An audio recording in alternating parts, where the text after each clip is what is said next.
Touchdown Alabama magazine and 14 and County analyst Stephen M. Smith, reporting live from outside the Mel Moore Athletic Facility.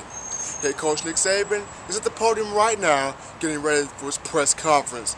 And the conference is going to be talking about how he felt about the bye week and how his team is going to prepare as they take on head coach Gary Pinkel, the Tank, James Franklin, and the Missouri Tigers coming up this Saturday, September the 13th, 2012 in Columbia, Missouri.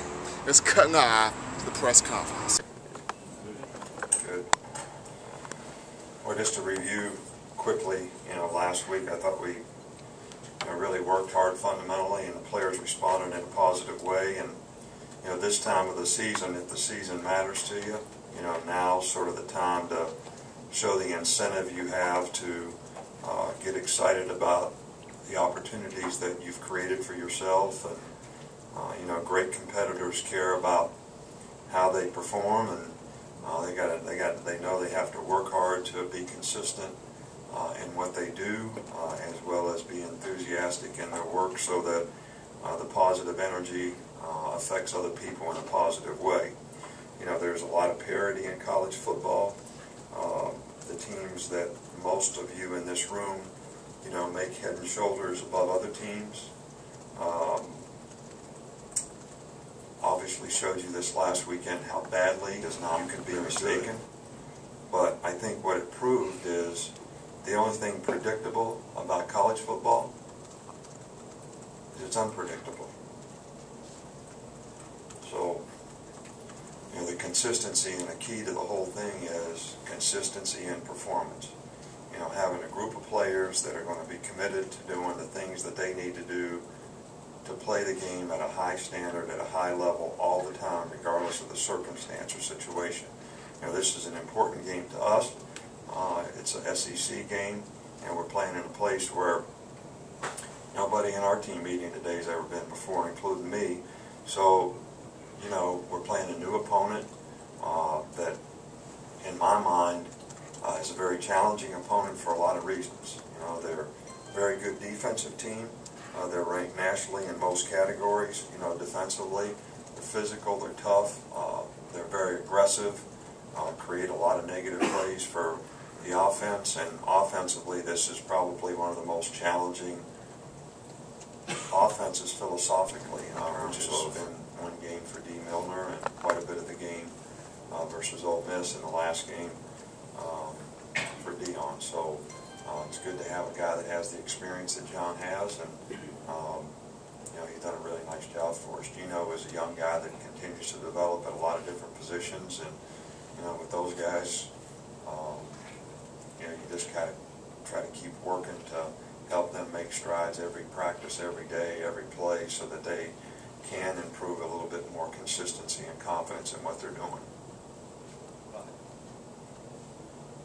It's kind of a two-pronged question related to Gary Pinkel. I just wonder, A, about the influence of Don James on you, and I know he helped influence you into coaching, and just when Gary's convinced that your words meant a lot when he got the job at Toledo, I just wonder what you might have said to endorse him and why you knew to endorse him at that point. Well, Gary was actually 1 year behind me in school, so I was a senior when he was a junior, but I just always had a tremendous amount of respect for the kind of person that, Gary was. He was a hard worker, very smart football-wise, and we spent, I think, 1 year kind of as GAs, part-time coaches, whatever you want. We were not assistants. So I did have an opportunity to work with him, and I do think that Don James had a tremendous impact, I can't speak for Gary, but on me, in terms of, my whole philosophy of coaching, dealing with players, personal development programs, academic support program. I'm talking about things relative to football as well as program-oriented things, how to recruit, how to evaluate players. Learned a lot. In fact, when I first started coaching, Don James was so well organized that I just assumed that any place that you went, that's how everybody did things. And when I left Kent and went to other places, I was a little like, wow, Coach James was way ahead of all this. So, and I know Gary was exposed to the same thing, and actually with Coach James for a lot longer. And I felt bad about leaving Toledo after 1 year, and I knew the best person out there for that program would be Gary. And I was just happy that he got the job, and he did a fabulous job there for a long time, and he's done a great job with Missouri. Well, they're obviously represent something that we haven't seen before. They like to spread their receivers wide and run a place with the quarterback, and we haven't really seen that. They're not going to line up and pass formation and pass it, so they're ready to play the run and pass formation. Talk about as a player, though, when you go into that unknown, never been in their stadium before, kind of what goes through your mind? Well, me personally, last year I went to Penn State and haven't played there before, and it's back against the big, just ridiculous. And it was. But, being a veteran on defense, you learn to block things like that out and play your type of football. So, it won't be like this to stand on it and block it out. Seems like every week you're seeing something different. How does that help you and kind of also take some energy out of you? Well, it's just something that's going to happen. They watch film on us just like we watch film on them, and they want to catch us out of position and present something new. So, it goes hand in hand with great coaching and great preparation. Did you get away this week? Did you get away? Or Yeah, free your mind? What'd you do? I went home and just relaxed and hung out with my family. Nothing special. Just recovering and relaxing. Just be back here. It feels good to actually be back. The bye week, it's always good for our bodies, to get feedback under us. But everybody's anxious to get back and get back at it. Let's talk about facing the Missouri team you never faced. You got a better face and just trying to prepare for something you guys have. That's just going to come from the film room. You got to be in the film room, watch it during the times of schedule, and maybe get an extra 15, 30 minutes after practice or whenever you can fit it in. But going into, this team, we've never played them before. I've been up there, so it's going to be based on a lot of film work. Is that pretty cool, Eddie, to be going and playing somewhere where you've really never played before? Yeah, outside of the weather, I think it'll be cool. Yeah, I think it's a good opportunity for us, But at the end of the day, we have to play ball, so that's what we're going out there for. In the SEC like you know it, do you think Missouri, when they came in, did they get more than they bargained for when it came to the SEC, do you think? I don't know how to answer that completely, but, as a group, we made a decision to do it, so, they have to play the game just how we have to play. But talk about what a grind it is. It's hard coming from a different conference to this conference because this conference as a whole, we're big and fast and we're physical. And if you're not used to that and you just jump into it, it's going to be a struggle for the first few years until everybody's just the way we are. Speaking of ways, does that make it better for your career? Because, you can go somewhere and get, sit the bench, bide your time for a couple of years and make that 20, 25 carries a year, or you can do like you guys did, do 10 or 15 carries a game for 4 years, 3 years. Which is better? I figured a rotation is always good because, it gives the back time to rest and you don't bang your body up as bad as if you had to go out and carry 20 or 25 times a game. That takes a toll on your body. So, the rotation is always good. And you can play earlier if you got talent, right? Yeah. Eddie, how do you feel when you see a couple of your teammates who play your position go down? I know you're concerned for those guys, but does it also make you kind of thankful for every day of help that you have? Playing football, as we all know, you're one play away from being injured. And, when anybody go down, it's a tough thing to see. But, all we can do is encourage him, make sure he doesn't get too down. And, we still have to stay focused on the things we have to do, for the team. Well, yeah, I'm a little bit recovered, but the break, getting a good time to relax and rest everything. Sure. AJ has with you guys? Is that something that comes natural or something you guys build outside of practice? It's both. On and off the field, we hang out, we eat dinner together and all that stuff. And then we come in and watch film together and focus on what we got to do to get the timing right and run our routes at the right depth. What you doing though? Say that again. What you doing though? Off week, I went home to relax with my family and just ate a lot, ran a lot, worked out a lot. So. Good get away? Yeah, definitely.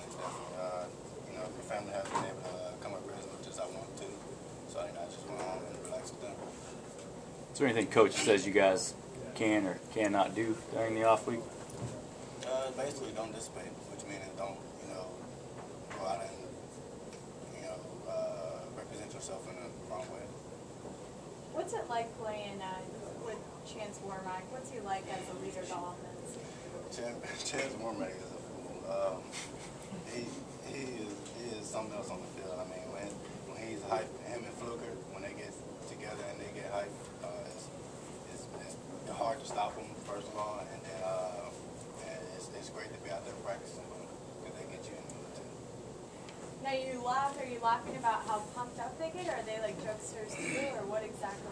Actually, both actually. Fluke is the main joker, but Chance he's more on the serious level. When he gets hyped, he wants everything to be right, and he wants to move the ball and stuff like that. It's just funny, to see him, I guess, get everybody hyped, I guess. What's he like off the field? Is this the same kind of serious guy? He's serious, yeah, but he's more relaxed. Him and Fluker, they be in the meeting room. I mean, not meeting room, but their room watching film and stuff like that, and then they're just relaxed. What do you think it is that gets him so hyped about the game? Like, why does he care so much? I guess he just loves football. I mean, we prepare each week for each team, as hard as we can, and then I guess he's just ready to go out there and perform. Have you watched much Missouri? Yeah. Yeah, we watched a little bit of them. We've seen what they do. They like to move around a lot, and they kind of come up and press on us, so we just got to prepare for that. Do you go to holes, you think? You'll try to find holes, or do you run your prescribed route? We're going to do what we do, but then, they do have a lot of, holes, so, we're going to definitely pick those.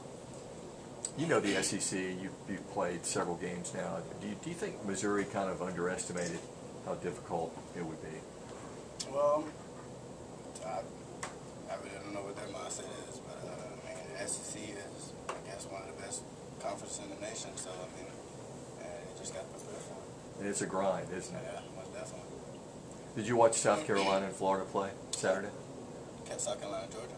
I mean, South Carolina play Georgia and then Florida play LSU. Did you see both those games? I seen a highlight of Florida and LSU, but I really didn't pay attention to much football. I wanted to kind of get away from it and spend time with my family.